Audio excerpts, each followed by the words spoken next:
How to buy a CNC hydraulic press brake. How to buy a CNC hydraulic press brake. Number 1. Determine your needs. Determine the materials, thicknesses, tonnage, length, width, and other specifications needed to produce the desired number of pieces. Number 2. Research and compare models.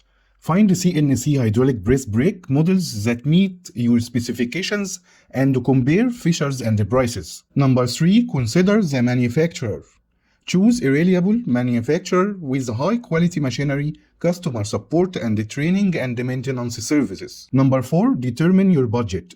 Determine budget before purchasing a press brake to maximize ROI, return on investment, and potential cost saving. Number 5. Visit the showroom.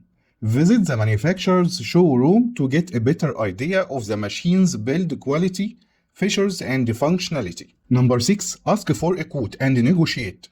Ask for a quote from the manufacturer to negotiate the price, warranty, delivery, and other terms to get the best deal. Number 7. Determine the software.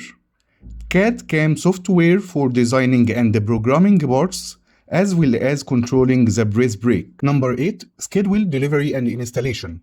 Prepare your facility for the installation for the CNC hydraulic press brake by having the necessary utilities and resources in place.